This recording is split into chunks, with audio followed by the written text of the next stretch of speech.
Imagine waking up, stepping onto your porch, sipping your morning coffee, and discovering that overnight, your entire ranch now apparently belongs to the neighborhood. No fire, no robbery, no natural disaster. Just a letter, one thin sheet of paper, claiming that your 50 acres of private land have been reclassified as community property by an HOA you've never joined, never paid, and never even met. That was my morning. According to them, my fields were now public recreation space. My fences were unauthorized barriers. And my ranch, my family's ranch, was suddenly open for hiking, picnics, dog walking, and whatever else the community felt entitled to. I remember staring at that letter and thinking, how in the world can strangers just vote themselves ownership of my land? That's when I realized this wasn't a misunderstanding. It was a hostile takeover disguised as paperwork, and I was about to make them regret every word of it. Before we get into this madness, tell me where you're watching from and what time it is, and if you love chaotic HOA revenge stories, hit that subscribe button so you don't miss the next one. When the HOA sedan rolled up my driveway like it owned the place, I already knew this wasn't some clerical mix-up. You don't send a squad car-looking vehicle with a giant logo plastered on the side unless you're trying to intimidate someone. And HOA people, real HOA people, are experts at pretending they're government officials. The sedan braked in a little puff of dust, and out stepped a woman who looked like she'd been stuffed into her blazer with a tire pump. Rounded face, lips pursed so tight they could have cut plastic posture, stiff with self-importance. I didn't need an introduction. I could smell the entitlement from 10 feet away. She marched up my driveway with a clipboard clutched to her chest like it was the Constitution. 2 other board members trailed behind her, overdressed, overconfident, and carrying the facial expressions of people who had never done a day of manual labor in their lives. "Mr. Monroe," she announced as if reading my name off a warrant. "I'm Margaret Dawson, president of the Willow Creek Homeowners Association. We sent you a letter regarding the community land designation." She said designation like she was unveiling a new shopping mall, not stealing a man's property. I crossed my arms. I didn't say anything, not yet. I let the silence breathe until it made them uncomfortable. People like Margaret aren't used to being ignored. They're used to being obeyed. "Well," she asked, tapping her clipboard, "we'd like to discuss the next steps." I raised an eyebrow. "Next steps, yes," she said, with a patronizing smile. "Your land has now been incorporated into the HOA jurisdiction due to historical community usage. So, we will need your cooperation in removing any private property, signage barriers," and I held up a hand. "Hold on. Did you say incorporated into your HOA, my land?" "Yes," she repeated, slow and sugary, as if explaining rain to a toddler. I couldn't help it, I laughed. Not a normal laugh. One of those loud, sharp, I cannot believe how stupid this situation is laughs. Margaret's smile tightened. "I understand this may be surprising, Mr. Monroe, but I assure you it is all completely legal. Our members have long enjoyed walking, sightseeing, and recreational activities on your ranch, and the board has recognized this historical use by officially adopting it into our community plan." "Historical use," I repeated. "Lady, the only historical thing happening on this ranch is livestock and sweat. Nobody has ever hiked here, except maybe a stray cow." The man behind her, tall, thin, nervous, cleared his throat. "I've personally walked through your eastern pasture many times. Beautiful view." I stared at him. "You walked through my pasture," he nodded. "Yes, well, the HOA shared a community map that included, which is trespassing," I said flatly. Margaret cut in with a laugh so fake, it sounded like it hurt her. "Oh, Mr. Monroe, I think you're misunderstanding. Once incorporated, community members may use the land responsibly as part of the shared environment. This fosters unity and neighborhood cohesion." I took a slow step closer, not aggressive, not threatening, just close enough that she had to look up at me. "You mean to tell me you and your little committee took a vote, and that vote gave you the right to claim my land? A vote among yourselves?" Margaret tilted her head. "To the community, yes. Not to the community," I said. "To you. You voted to steal my land." Her lips pinched together. She wasn't used to being talked to like that. "Let me put it plainly," she said. "The community has decided your ranch is part of our jurisdiction. It's time you cooperate with the transition." The transition. Like my land was switching cable providers. Before I could answer, a silver SUV pulled into my driveway. Doors flew open, and a family of 4 spilled out: mom, dad, 2 kids, and a golden retriever trotting proudly ahead as if he owned the place. They waved cheerfully at Margaret. She waved back like a queen greeting her subjects. "What the hell?" I muttered. The dad threw a frisbee to his son and said, "We heard the HOA opened up the ranch for recreational use. Figured we'd come check it out. Check it out. My land. My private land." They started walking right toward my pasture. "Whoa, hey," I shouted, marching toward them. "What do you think you're doing?" The dad blinked at me like I was the intruder. "Using the community space. It is not community space," I snapped. "This is my ranch." "But the HOA said," the mother started. "I don't give a damn what the HOA said," I growled. "Get off my property." The dad scratched his head. "There's no need to be rude, buddy." Buddy, the audacity. I was about 2 seconds from physically escorting them out when Margaret placed a hand on my shoulder. The gesture was so presumptuous, I nearly shook her off on instinct. "Jack," she said sweetly, as if we'd been friends for years. "This is exactly what we were talking about, community members enjoying their space together." I shrugged her hand off like brushing away a wasp. Their space, their space. More cars rolled in, SUVs, minivans, even a convertible with a cooler strapped to the back. People stepped out carrying picnic baskets, portable grills, folding chairs, like they were heading to a 4th of July festival. Kids ran around chasing each other. A couple set up a volleyball net. Someone started flying a kite on my land. I felt something inside me snap in half. I turned back to Margaret. "Get these people off my property. Now." She widened her eyes in a theatrical display of innocence. "Jack, there's no need for hostility. This transition will be much smoother if you cooperate." "I'm not cooperating with a damn thing," I said, through clenched teeth. "And if you don't get off my land in 5 seconds, I will personally escort you down the driveway using a garden hose." That got her. Her smug expression flickered just a bit before snapping back into place. "We will escalate this matter," she snapped, turning sharply on her heel. Her board members scurried behind her like anxious ducklings. The trespassers, sensing something was off, slowly packed up their picnic gear. The golden retriever gave me a confused look as he trotted back to the SUV. Margaret climbed into her sedan and glared at me through the window. "You'll be hearing from our lawyer," I grinned. Not pleasantly, not politely. A slow, mean grin. "You'll be hearing from my shotgun," I said. The car pulled away in a hurry. And as the dust settled, I realized something important. This wasn't just a dispute. This wasn't just Karen behavior. This was war, a land war, and I would fight it with every ounce of stubbornness my grandfather had passed down to me. What I didn't know was just how far the HOA was willing to go, or how deeply I'd need to dig to protect everything my family had built. But right then and there, standing in my driveway with anger boiling under my skin, I made a promise. They wanted a community asset. I'd give them a lesson in community electricity. The next morning, I woke up earlier than usual. Not because I was eager to start the day. No, I barely slept. My mind replayed the image of strangers roaming my ranch like tourists in a national park. Every time I tried to close my eyes, I saw someone kicking a soccer ball onto my pasture or setting up a grill near my barn.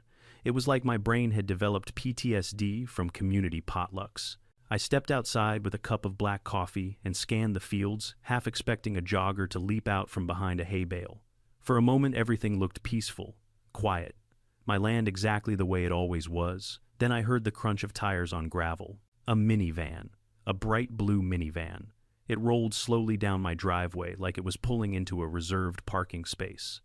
I narrowed my eyes as it came to a stop near the fence line. The door slid open, and a pack of children spilled out like popcorn, laughing, shouting, immediately sprinting toward my fields. "Not again," I muttered under my breath. The mom stepped out next. Sunglasses, the size of pancakes, yoga pants, messy bun, holding 2 iced coffees, and a leash attached to an enormous golden doodle. She waved at me cheerfully. "Hi, the HOA said the ranch is open for morning playgroups." Playgroups. My patience cracked like a dry twig. "No," I said, walking toward her. "No playgroups. Not here. Not now. Not ever. This is private property." She blinked, genuinely confused, but we saw the announcement on the HOA app. Something about new community recreation areas. I took a slow breath, counting to 3 before I said something that would end with the sheriff being called. "The HOA lied," I said. "This ranch is not community property. It is not part of the HOA. It is mine." Her smile faltered. "But," Margaret said, "it was approved." Margaret. "Of course." I pointed toward her children. "Please get your kids off my land." She hesitated because, in her mind, if the HOA said something, it must be gospel. But eventually she clicked her tongue, called the kids back, and loaded them into the van. "I'm going to talk to Margaret," she said sternly, like I had inconvenienced her. Then she drove off, leaving behind a cloud of dust and a small mountain of frustration. But I didn't even have time to recover before the next car arrived. This time, it was a group of teenagers in a dented pickup truck. They parked crookedly, hopped out laughing, carrying backpacks and a drone. "You boys lost?" I asked. "Nope," the tallest one said proudly. "We're doing a filming project. The HOA said this ranch is a designated scenic area." Now I nearly dropped my coffee. A scenic area?" he repeated as if I were deaf. "For community photography and outdoor recreation," I pinched the bridge of my nose. "Get off my land." One of them raised his hands defensively. "Dude, relax. We're not hurting anything. Get off my land." They backed up, climbed into their truck, and peeled out of there so fast they nearly forgot the drone on the ground. I picked it up and tossed it into the bed of their truck as they sped off.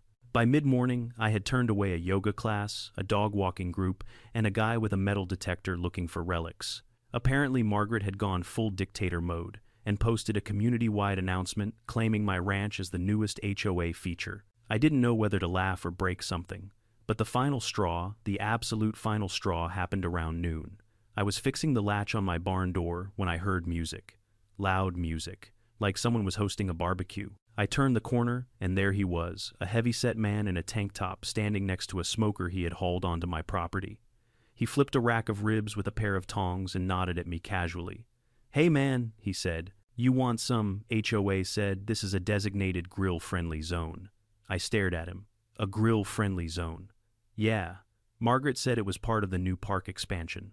I paused for a long time, a very long time. Then I said, "You have 10 seconds to get that smoker off my land before I drag it to the highway myself." He blinked at me, unsure if I was joking. I was not joking.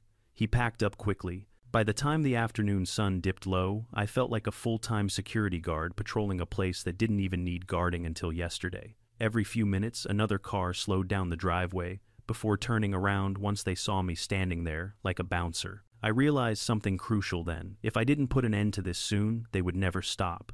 Margaret wasn't just testing boundaries. She was declaring war by proxy. She was turning the entire neighborhood into pawns and sending them onto my property like a slow but steady invasion. So I grabbed my phone and took photos, dozens of them. Cars, people, activities, every single unauthorized entry, anything that could help later. And then, right when I thought the chaos had finally ended, she showed up. A white Lexus SUV. Clean, polished, judgmental, as if the vehicle itself disapproved of my existence.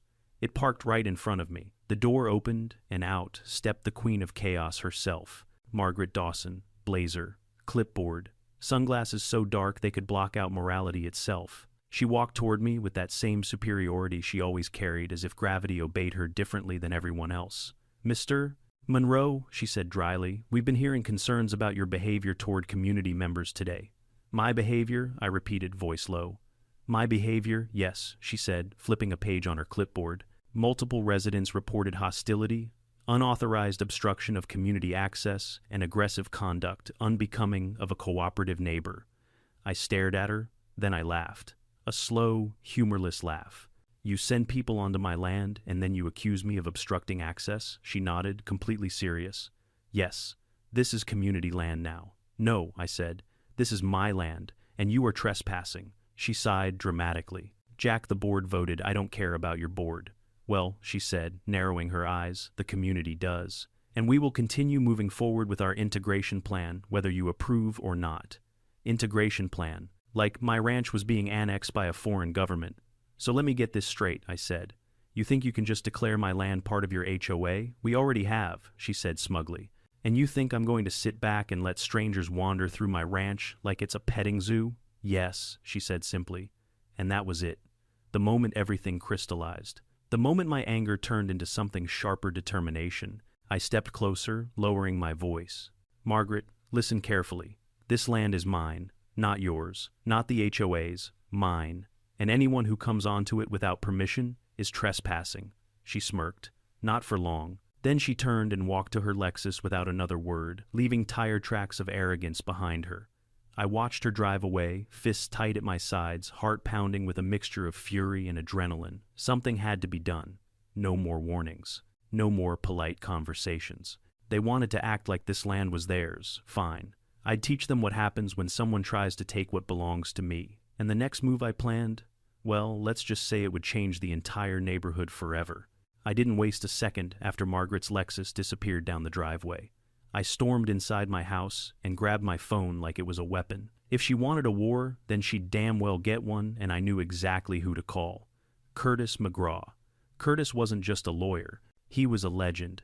The kind of man HOAs whispered about in their meetings whenever someone muttered the words overreach or lawsuit. He was the boogeyman of tyrannical neighborhood boards. And fortunately for me, he happened to be my friend. He picked up on the first ring. "Jack," he said, voice smooth and bored, like he was expecting this call. "Tell me which flavor of stupidity they pulled this time. They're claiming my entire ranch is community property." Curtis didn't say anything for a good 3 seconds. Then he whistled. "Damn. They really spun the wheel and landed on grand theft acreage, didn't they?" "Oh, it gets better," I said, pacing the living room. "They've been telling the whole neighborhood my ranch is a public recreation area. I've had minivans, yoga classes, drone kids, a barbecue guy. Hell, Margaret basically held a meet and greet on my front pasture." Curtis burst into laughter. "Your ranch, a public park. God, I wish I could have seen your face. This isn't funny." "You're right," he said. "It's hilarious. And also illegal. Very illegal." I stopped pacing. "So what do I do?" Curtis's tone sharpened instantly. "You fight back. Hard. But you don't fight fair, you fight smart." A silence stretched on the line as I waited for him to continue. "Jack," he said slowly, "if they want to use your land, make that impossible. You need deterrence. Fences, cameras, signage. Everything legal, everything documented." "I already have fences," I said. "Then electrify them." I blinked. "Electrify them. Low voltage, non-lethal, perfectly legal in your county. Just enough to make trespassers rethink their life choices." I felt a grin tug at my lips. It was the first moment of relief I'd felt all day. It wasn't just a plan, it was beautiful. Curtis continued. "Also, start gathering evidence, photos of trespassers, dates, witnesses, and dig into county records. If they filed anything to justify this land grab, I want you to find it. And then what then?" he said with a tone that almost sounded excited. "We crush them." After hanging up, I grabbed my keys and headed straight to the county records office.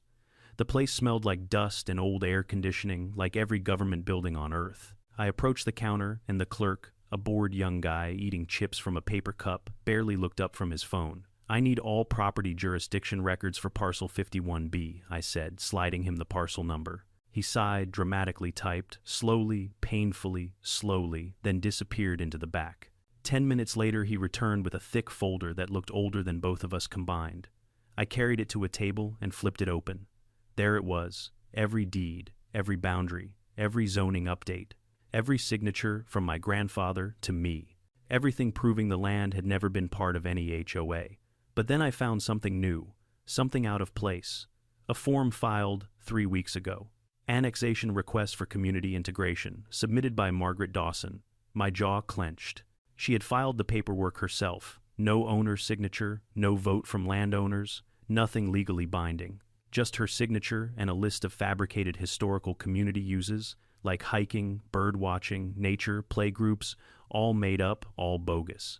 She didn't just bend the rules. She threw them in a wood chipper and wrote her own. And as furious as that made me, it also gave me exactly what I needed. A weapon. I snapped photos of every fraudulent page. Then I drove straight from the records office to the HOA building, a small, pretentious annex attached to the community clubhouse. You know the kind, fake columns, plastic plants, a smell like lemon cleaner, and desperation. Margaret was inside, behind a desk, flipping through papers with smug purpose, as if she were some kind of bureaucratic goddess, ordering the world into shape. She didn't even look up as I walked in. "Jack," she said, in that saccharine voice that made my blood pressure spike, "if you're here to discuss compliance, you'll want form." I slapped a folder onto her desk so hard her pen jumped. She looked up sharply annoyed. "Excuse you, open it," I said. She huffed, but did it anyway. Inside were copies of the property records, the fraudulent annexation form, the evidence of trespassers, the whole stack of her own lies staring right back at her. Her face went pale. What is this?" she stammered. "This," I said calmly, "is the legal proof that my land was never part of your HOA. This is the proof that you faked an annexation. And this," I tapped the last page, "is the bill you owe me." "Bill?" she gasped.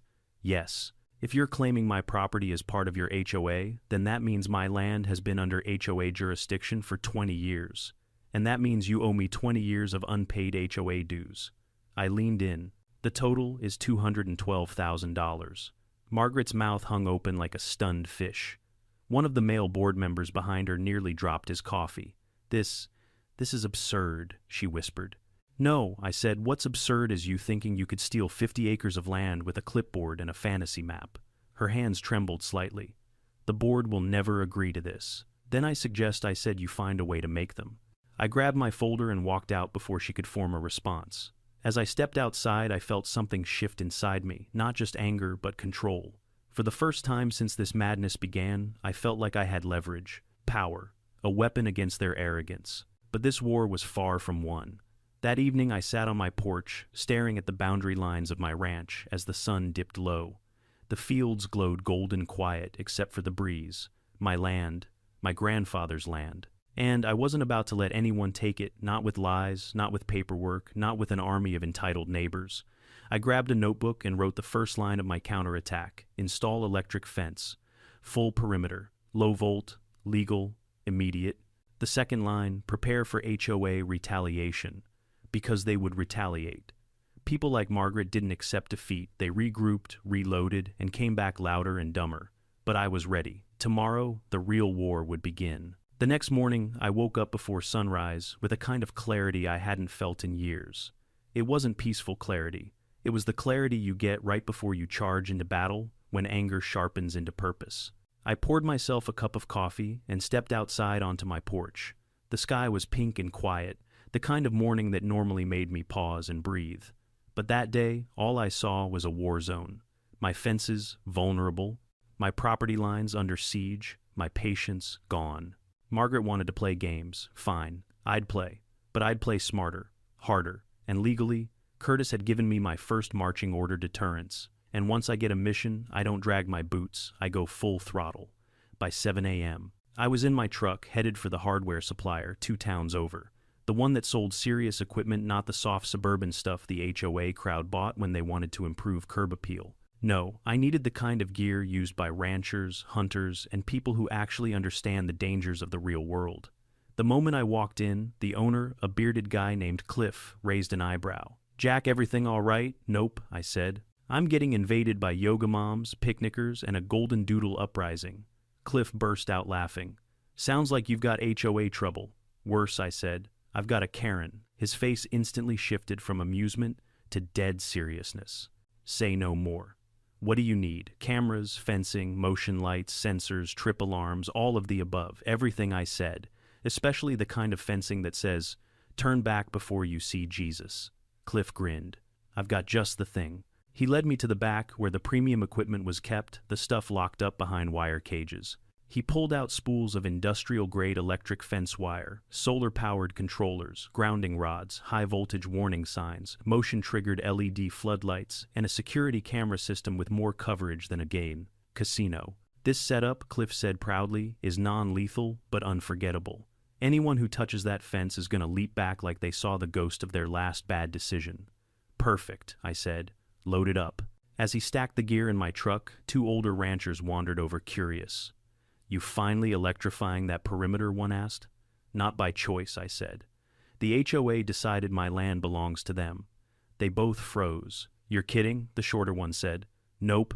They sent half the neighborhood onto my ranch yesterday. There was a long silence, and then they both shook their heads in disbelief. One of them muttered, "That's how wars start." I nodded. Exactly. On the drive back home, I kept imagining Margaret's face when she discovered I wasn't backing down. I pictured her holding another meeting in her scented living room, rallying the board with a PowerPoint presentation titled something like, How to Steal Land You Didn't Earn, with slides full of bullet points like, Step 1, lie. Step 2, trespass. Step 3, pretend you're the government. The thought actually made me laugh. When I pulled into the driveway, I immediately noticed a new car parked near my gate.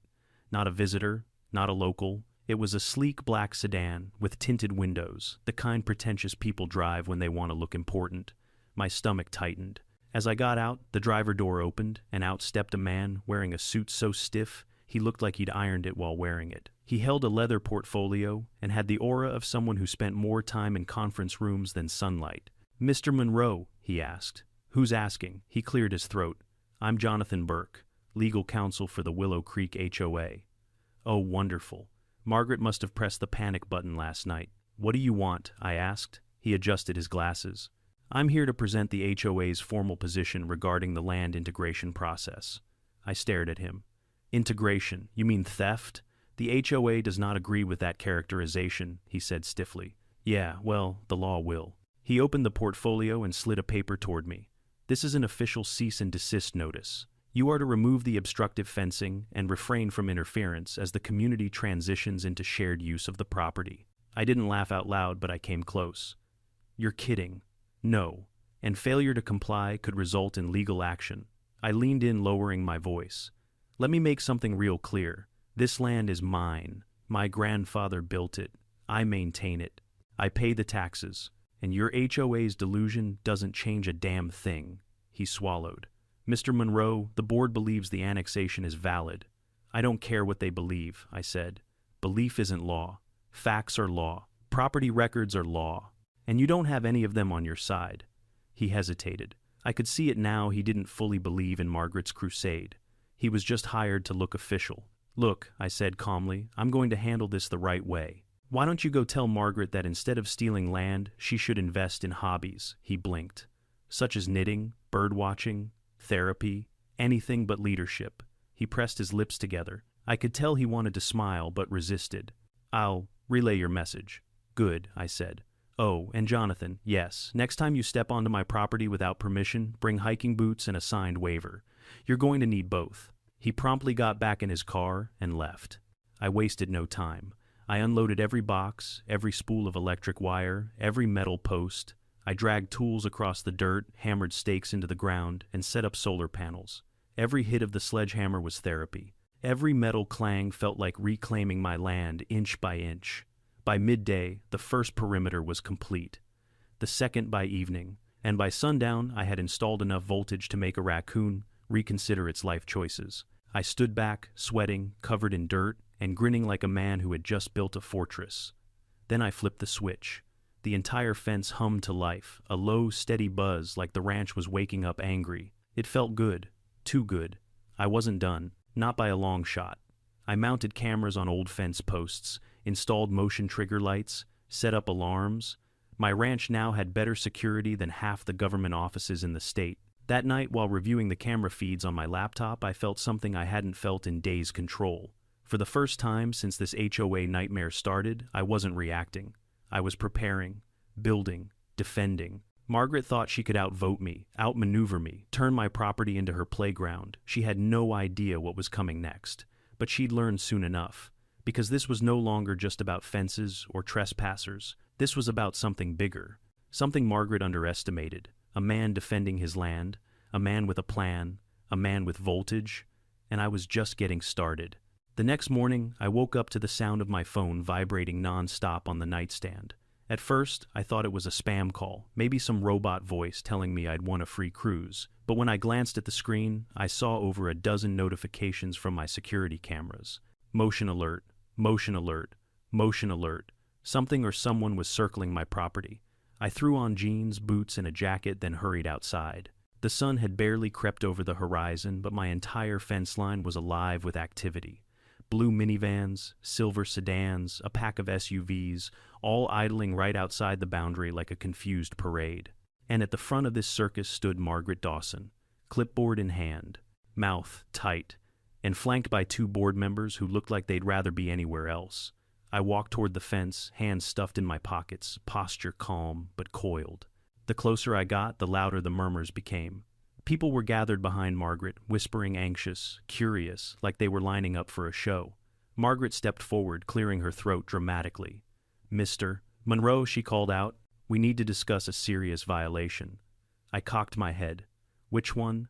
The violation where you keep sending trespassers onto my land, or the one where you tried to annex 50 acres with a Sharpie?" Her eyes narrowed.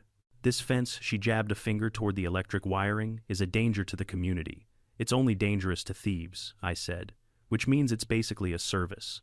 There was a ripple of laughter among the crowd. Margaret shot them a deadly glare, and the chuckles died instantly. "We are demanding," she said firmly, "that you remove this electric fencing immediately. It violates HOA safety standards." I raised my eyebrows. "Funny, since I'm not in your HOA." "That is disputed," she snapped. "Not by anyone who can read," I replied. Her nostrils flared.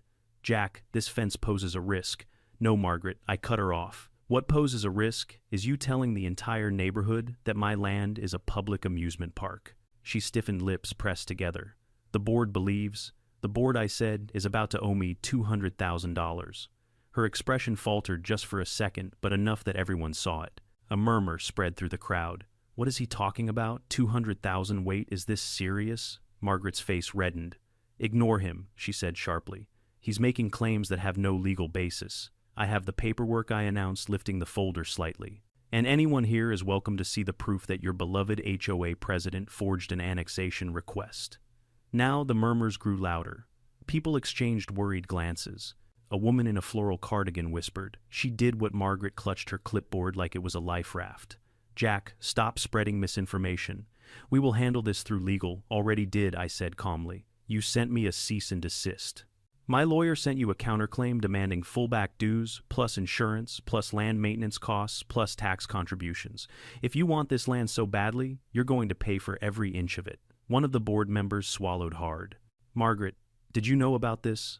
"Of course I knew," she said, voice shaking slightly. I acted in the community's best interests. That was a mistake, a catastrophic one. People turned on her instantly. "You lied to us. You said the annexation was approved. You never mentioned fees. My HOA bill is already too high." One man stepped forward red-faced. "I'm not paying extra because you decided to play land baron, Margaret." She tried to speak, but the noise drowned her out. I stood there, arms crossed, watching the scene unfold, with the kind of satisfaction you only get when someone finally experiences the consequences of their own idiocy. Finally, Margaret raised her voice as loud as she could. "This isn't over. It already is," I said quietly. She scowled at me, then spun on her heel and stormed off, leaving the trembling board members to deal with the angry crowd. I almost felt bad for them. Almost. Once the commotion died down, I headed back to the house and called Curtis. He picked up sounding far too chipper for someone who regularly wrestled with legal nonsense. "Well," he asked, "how many people got zapped?" "No one important," I said, but Margaret tried to rally the neighborhood. It backfired. "Oh," Curtis chuckled, "so the coup was weakening." "You could say that." Curtis leaned back in his chair. I could hear it in his voice. "All right, Jack, now it's time for Phase 2. I let out a slow breath. "Phase 2, yes," he said. "The legal chokehold. Make them understand that their entire operation collapses if they keep claiming jurisdiction over land they don't own. Meaning we put financial pressure on them until they crack. If they want your land, they pay for your land. If they want to claim authority, they assume liability. If they want to trespass, they pay damages." A smile pulled at the edges of my mouth. "And if they don't want to pay, then they admit they never had authority in the first place." Damn, I loved this man. After the call, I spent the rest of the day gathering more evidence, photos, timestamps, trespass logs. I wanted everything documented so thoroughly that even a judge who hated ranchers would have no choice but to side with me. By late afternoon, I needed a break, so I drove into town to pick up supplies. As I walked into the general store, I noticed people whispering, looking at me with a mixture of curiosity and sympathy. Apparently, the HOA news traveled fast. An elderly woman, Mrs. Green, from 2 roads over, approached me timidly. "Jack," she said, "I heard what the HOA did." "I'm so sorry," I sighed. "Not your fault." She leaned closer. "I never trusted Margaret. She's always been power-hungry." That was an understatement. As I paid for my groceries, another man approached. This one younger, wearing a ball cap. "Is it true?" he asked. "Did Margaret try to claim your ranch?" "Yes." He shook his head. "Damn, that woman is out of her mind. Listen, if you need help with anything, fences, tools, anything, just give me a call." I thanked him. It felt good to know not everyone in the neighborhood had lost their sanity. But when I stepped outside, something caught my eye. A trio of men in suits stood by a black SUV across the street. They weren't locals, too polished, too stiff, too alert, and they were watching me. I paused. They pretended to look away. Something wasn't right. I snapped a quick photo from the hip and walked to my truck without acknowledging them. As soon as I pulled out, they quietly slipped into their SUV, following me. I didn't go home. I drove straight to the old Miller Bridge, took a sharp left, looped through an orchard, and came out on the highway. I watched in my mirrors as their SUV sped past, confused. Good. They weren't good at tailing people. But the fact they were following me at all, that rattled me, deeply. If Margaret was bringing in outside help, lawyers, investigators, or worse, it meant she was far more desperate than I realized. This wasn't just about property anymore. This was about control, image, power, and her ego couldn't handle losing. I returned home just as the sun dipped low. The electric fence hummed gently. The cameras blinked. My land, my fortress, stood tall and secure. And I made a silent vow to myself. If Margaret thought she could escalate this, she hadn't seen anything yet. Because I wasn't just defending my ranch now. I was preparing to take theirs down. By the time the next weekend rolled around, I had settled into a routine of monitoring the cameras like a hawk. Every rustle at the fence line, every passing car, every random cyclist triggered that electric pulse of adrenaline in my chest. I wasn't paranoid, I was prepared. Because with people like Margaret, it wasn't a matter of if she'd escalate, it was when. And as it turned out, when happened on a bright Saturday morning at exactly 10:13 a.m. I was loading bags of feed into my truck when a string of honks echoed down the gravel drive. At first, I thought maybe some lost tourists were turning around. But as the sound grew louder, a sinking feeling settled in my stomach. One car, then two, then five, then a whole damn convoy. SUVs, minivans, sedans, pickup trucks, dozens of them rolling down my driveway like they were participating in the world's saddest HOA parade. Music blasting, kids hanging out of windows, people waving folding chairs and coolers like they were heading for a beach day. I froze feed bag in midair. "You've got to be kidding me," I muttered. Then I saw her. Standing proud in the passenger seat of a white Lexus sun hat, the size of a satellite dish clutching a megaphone like she was leading a civil rights march, was Margaret Dawson. She stepped out dramatically once the Lexus parked. Her clothes were pastel pink today, pink cardigan, pink slacks, pink rage bubbling beneath the surface. Every HOA president outfit she owned looked like it was stolen from an Easter brunch. I walked slowly toward the fence, trying very hard not to show how close I was to snapping. Margaret raised her clipboard like it was a holy relic. "Attention community members," she shouted into the megaphone. Half the crowd clapped politely. Others just wanted to know where to set up their picnic blankets. "My fellow residents," she continued, "this is a historic moment. Today marks the first official Willow Creek community picnic on our newly acquired community land." Cheers broke out. I swear I could feel a vein bursting somewhere in my forehead. I stepped up to the fence. "Margaret, turn this circus around and leave." She ignored me completely. "This land belongs to all of us," she declared, pointing dramatically at my ranch, like Moses pointing at the promised land. I wasn't religious, but I was starting to pray for patience. People began unloading grills, speakers, volleyball, nets, kiddie pools, coolers, hammocks, everything you'd bring to a park. Except this wasn't a park. This was my ranch, my land, my responsibility. And then it happened. The moment I both expected and dreaded. Someone ran into the fence. A jogger, headphones on shorts too tight, expensive running shoes, was doing a warm-up jog along the perimeter. Without looking, he cut the corner too close. Snap. He hit the electric wire shoulder first. The zap wasn't lethal, just strong enough to make him rethink every decision that led him to this moment. He yelped like someone had dumped ice water down his spine and jumped back 3 feet, tripping over his own legs before crashing into a picnic basket. Screams erupted. People gasped. A woman dropped a bowl of potato salad and shrieked like I'd electrocuted her child.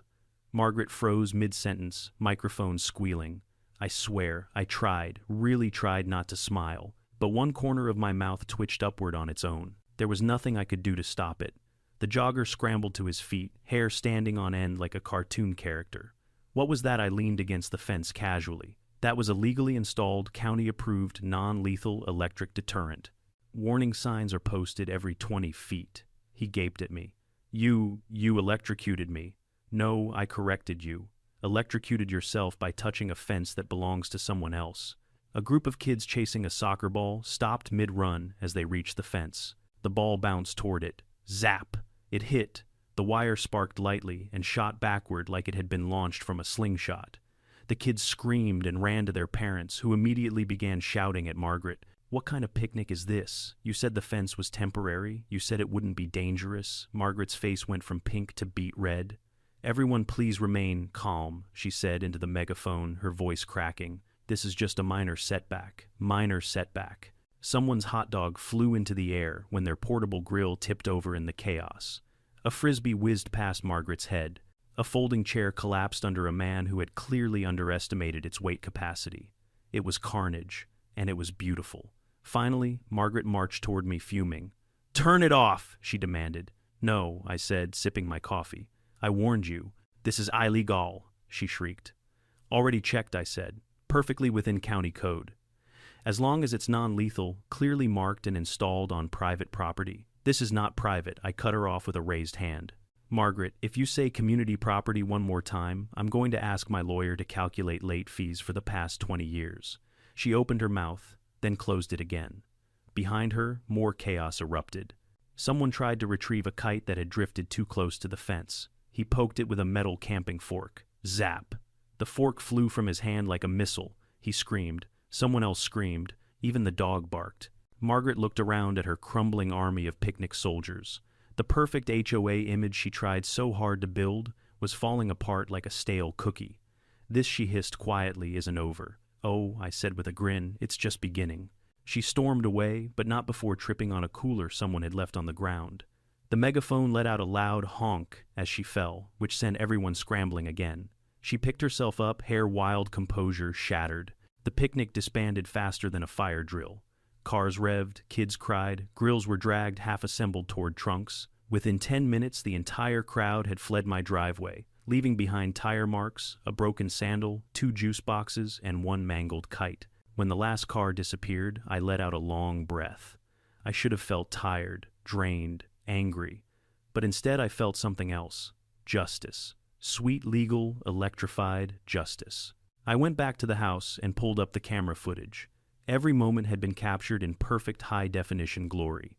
The trespassing, the chaos, the electric wake-up calls. All of it. Curtis was going to love this.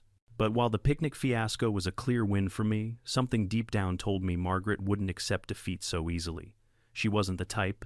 She would regroup, plot, manipulate, twist, spin, fight tooth and manicured nail. But that was fine, because I had something she didn't: truth, law, evidence, and about 7,000 volts of motivation running around my property line. I saved the latest footage, leaned back in my chair, and took a slow sip of coffee. If Margaret wanted to make this a war, I had only one thing to say. Good.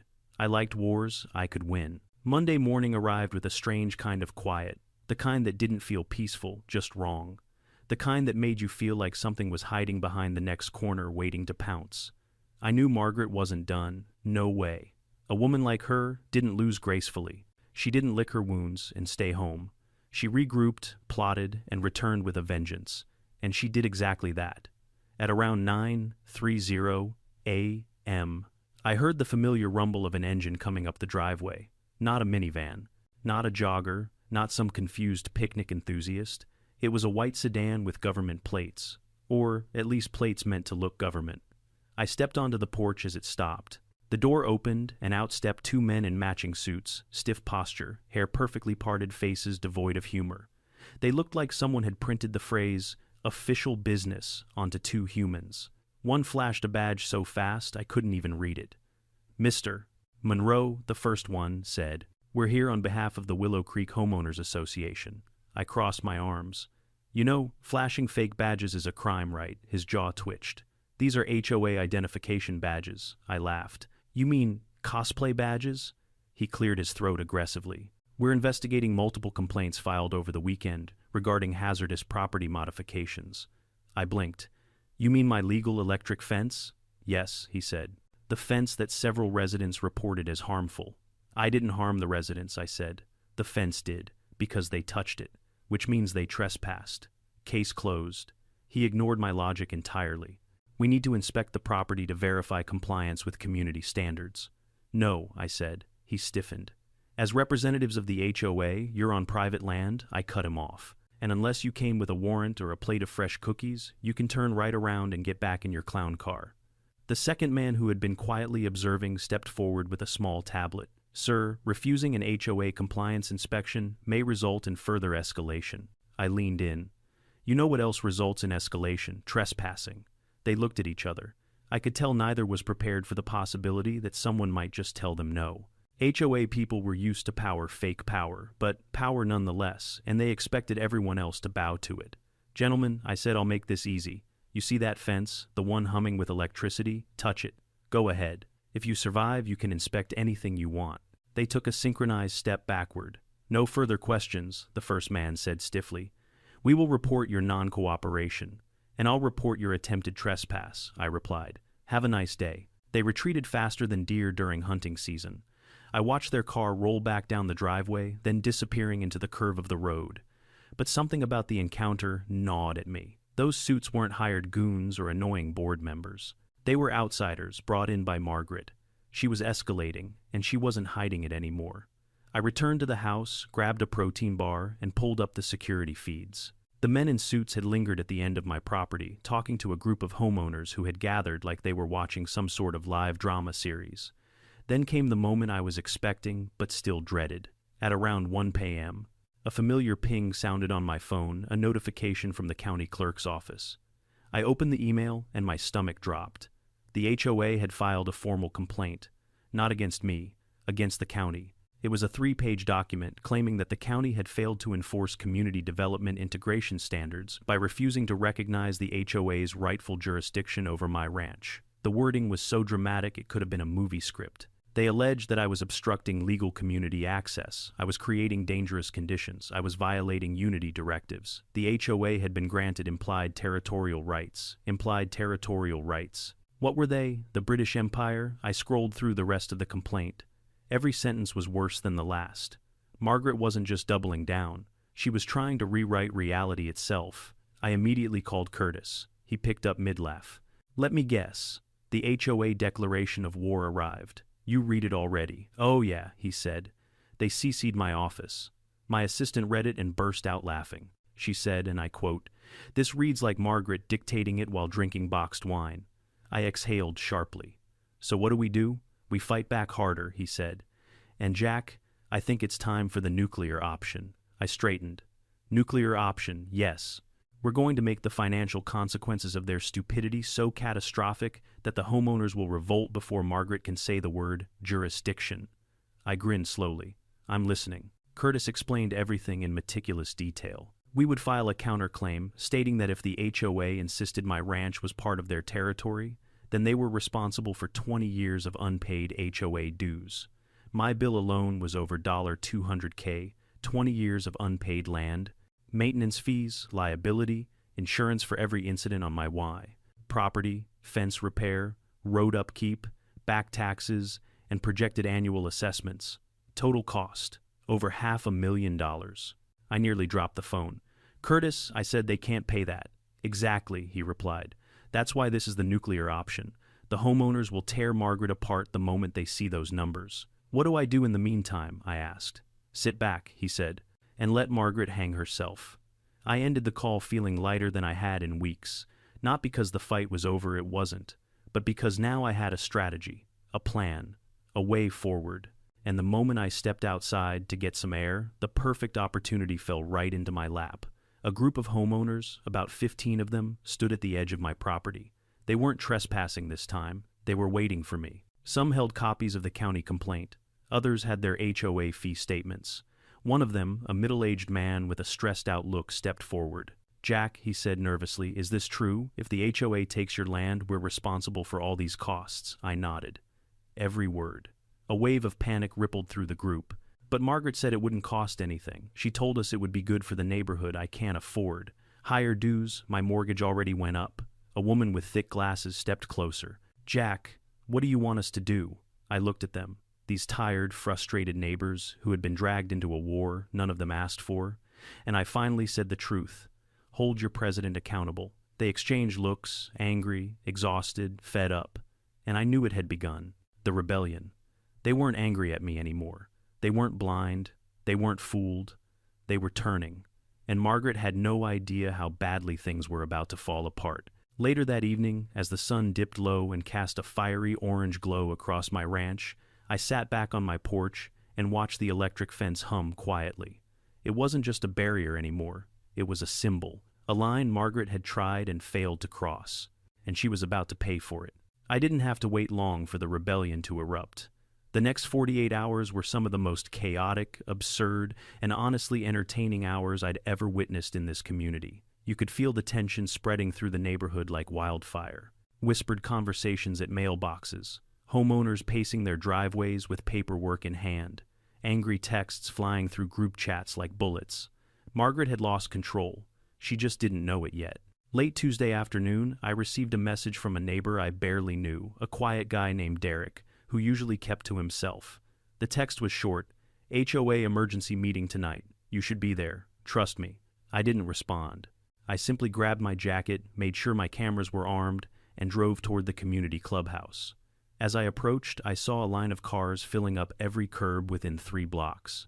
People were pouring into the building like they were attending a political rally, not an HOA meeting. I parked off to the side, watching silently as clusters of angry homeowners huddled together. Bits of conversation drifted toward me. She lied to all of us. My fees can't go up again. This whole land thing is insane. Why didn't she tell the board? A $500,000 liability has. She lost her mind. The tension was thick enough to choke on. When I stepped inside the clubhouse, I saw something I never thought I'd witness in my lifetime. Margaret Dawson looking rattled. Her hair was frizzy at the ends, her lipstick slightly smudged, and instead of her usual smug stoicism, she was frantically whispering to 2 board members who seemed seconds away from quitting. People filled the rows of chairs. There wasn't an empty seat in the room. And when someone noticed me entering, a ripple spread through the crowd, heads turning, murmurs rising. Margaret noticed too. Her jaw clenched so tight I could almost hear her molars grinding.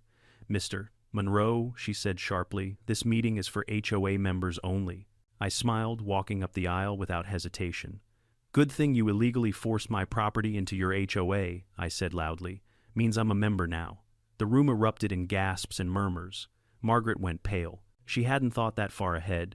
She'd been so determined to claim my land that she had forgotten the legal implications. Membership included voting rights. I took a seat in the back row. People whispered greetings at me, some apologetic, some grateful, most annoyed with Margaret. For once, I wasn't the villain of this story. Then the gavel slammed down. Margaret took her place at the front, clearing her throat in an attempt to regain authority. "This special session is now in order. We are here to address public concerns regarding the recent community development initiative. The illegal land grab," someone shouted. "The fraudulent annexation," another yelled. Margaret glared. "Please refrain from inflammatory language. As president of the Willow Creek HOA, you won't be president much longer," a woman near the front shouted. Applause broke out. Actual applause. Margaret slammed the gavel again. "Enough. We will proceed in an orderly fashion." But there was no order left to reclaim. A tall man in a green jacket stood up. "Margaret, did you or did you not file an annexation request without homeowner approval?" "That form was a preliminary, yes or no," he shouted. Margaret's throat bobbed. "Technically, yes." The room exploded with outrage. A woman 2 rows ahead of me held up the counterclaim paperwork Curtis had drafted. "This says we're financially responsible if Jack's land is considered HOA property. Did you know that?" Margaret's voice went shrill. "That document is exaggerated, manipulated. It is not. It's taken directly from county statutes," the woman fired back. "You lied to us." Another homeowner jumped up. "My dues can't go up. You already doubled them last year." "And for what?" a man yelled. "Giant flower pots at the neighborhood entrance. Those were community aesthetic improvements," Margaret snapped. "Those damn pots cost $12,000, someone shouted. "And they're ugly." Even I couldn't help laughing. Margaret pounded the gavel again. "I did what I had to do for this community, no," I said, standing slowly. "You did what benefited you, and now you're drowning, and you want everyone else to pay for your mistakes." All eyes turned toward me. Margaret glared daggers. "You have no authority to speak here." "Actually," I said calmly, "thanks to your illegal annexation, I do. I have voting rights. And judging from this room, you're about to lose yours." A hush fell. For a long moment, Margaret stared at me like a cornered animal. Then she tried one last desperate play. "This is a coordinated attack," she shouted. "Jack has manipulated you all. He's twisting facts and fabricating threats." I held up the very document she had filed, stamped with her signature. "Fabrication, Margaret, this is your handwriting. Your signature. Your false statements." A board member stood up, trembling. "Margaret, why didn't you tell us the financial consequences?" "I didn't know," she snapped. "Yes, you did," the board member said. "The county clerk told us you visited twice. You ignored the warnings. That was it. The final blow. Someone stood and called motion to remove Margaret Dawson as HOA president. Seconded, another voice shouted. Then dozens of hands shot into the air. People stood. People shouted. The room shook with unanimous fury. Margaret tried to shout over them, but her voice was drowned in a tidal wave. Hands raised, voices roared, and the vote was decided in less than 30 seconds. She was out, removed, disgraced, overthrown by the very people she claimed to lead. I watched her sink into her chair, knees buckling, face white as copy paper. The clipboard slipped from her hands and hit the floor with a hollow clack. For a moment, I actually saw something human in her expression. Not spite, not arrogance, fear. But my sympathy lasted all of 2 seconds. The meeting dissolved into chaos, people cheering, hugging, celebrating the end of her regime. I slipped out quietly through the side door, wanting nothing more than to breathe fresh air after all that stale tension. Outside, the night was cool and quiet. I stood there for a long time, letting the victory settle in. Behind me, the clubhouse buzzed like a hornet's nest after the queen had been knocked out. And then the next morning, something happened that made the entire neighborhood stop and stare. A moving truck pulled up to Margaret's house. I was on my porch drinking coffee as always when I saw it rumbling down the street. The sight made me choke on my drink. She wasn't just embarrassed, she was leaving. I watched with a strange mixture of satisfaction and amusement as she stomped around her yard, barking orders at the movers. Her perfect HOA president persona was shattered.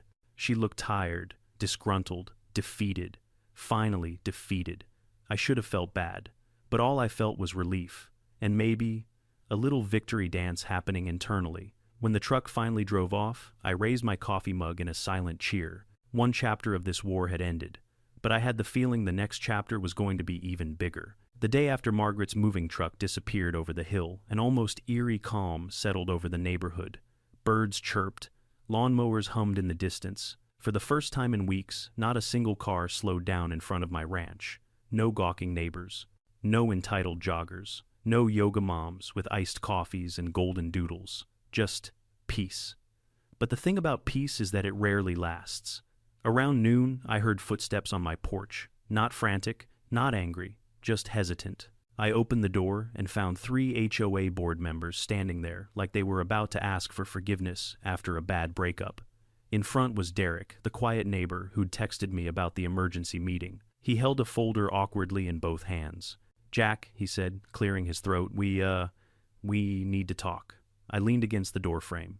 "Unless you're here to return my property taxes or apologize on behalf of humanity, I'm good." He gave an awkward laugh. "It's nothing like that.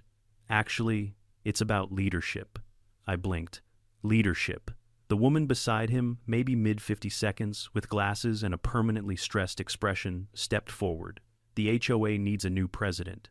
"Well, congratulations," I said. "You guys pick one. I'm sure you'll do better than Margaret.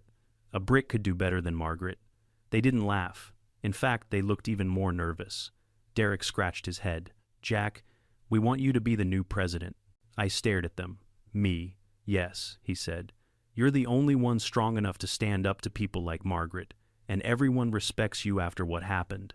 I choked on my own spit. "Respects me. Half the neighborhood threatened to sue me a week ago." "That was before they found out the truth," the woman said. "Before the picnic, before the electric fence, before they saw you were the only one willing to take on the HOA when no one else had the guts." And added the third board member, a tall guy with a beard, "If you become president, you'll have the legal authority to vote on certain structural changes." I narrowed my eyes. "What kind of structural changes?" The woman stepped closer, lowering her voice. "You could dissolve the HOA." The porch fell quiet. A breeze rustled the leaves. My goats bleated somewhere behind the barn. But all I could focus on was that one sentence. "You're serious?" I asked. "Yes," Derek said. "We're serious. And honestly, we think it's the best thing for the neighborhood." I stepped outside, closing the door behind me. My boots thudded on the deck as I paced. Me running the HOA. The very idea felt like swallowing broken glass. I hated HOAs.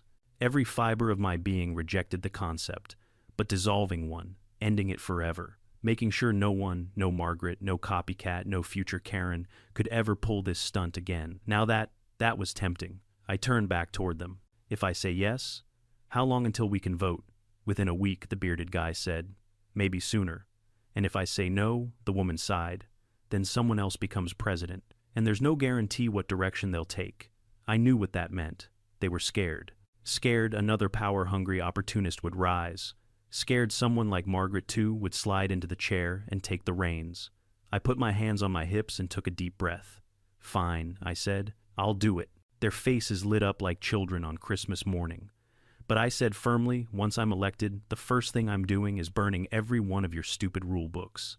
And the second thing is dissolving the HOA entirely. Agreed, they said in unison. Well, that was easier than expected. The vote took place 5 days later. It didn't even feel like a meeting. It felt like a wildfire of excitement and relief. Homeowners filled the clubhouse again, but this time there was no tension. No shouting, just tired, fed-up people who wanted peace. The gavel struck once. Derek stepped forward. "We nominate Jack Monroe for HOA president." Cheers erupted. People actually clapped. I stood awkwardly near the back, wishing I'd worn something less ranch-stained. The vote happened quickly. Hands shot up, row after row, almost unanimous. Just like that, I was HOA president of a thing I hated more than rotten fence posts. But it only took 13 more minutes to change everything. I walked to the front, took the gavel in my hand, and said loudly, "The HOA is hereby dissolved." The reaction was instant. People gasped. Then they shouted. Then they cheered. The room filled with claps, whistles, laughter, relief, pure relief. It was over. The HOA that had terrorized this neighborhood for years, gone. No more fines for mailbox colors, no more threats about lawn heights, no more surprise assessments, no more Karen presidency. Freedom, real freedom. Someone put on music. People hugged. A few even cried. The entire neighborhood had been held hostage by Margaret's obsession with control for so long that they didn't remember what peace felt like. But they were about to relearn. To celebrate, I threw the biggest barbecue my ranch had ever seen. It felt like a victory party after a long, exhausting war. Smoke drifted through the air from my giant pit smoker. Kids ran around playing tag. Teenagers collected eggs from my chicken coop. Dogs chased each other in circles. Grown men cracked open beers like they'd just been paroled from prison. I stood at the grill, flipping brisket ribs and burgers, soaking in the scene. My newly reinforced electric fence hummed behind me like a guardian, watching over everything. And for the first time in months, I felt completely at ease. Curtis showed up halfway through, with a plate already in his hand. He took one bite of brisket and groaned. "Jack, this is better than winning a court case." I laughed. "Coming from you, that means something. You really did it," he said, tapping his beer bottle against mine. "You destroyed an HOA." "I didn't do it alone," I said. "The neighborhood helped."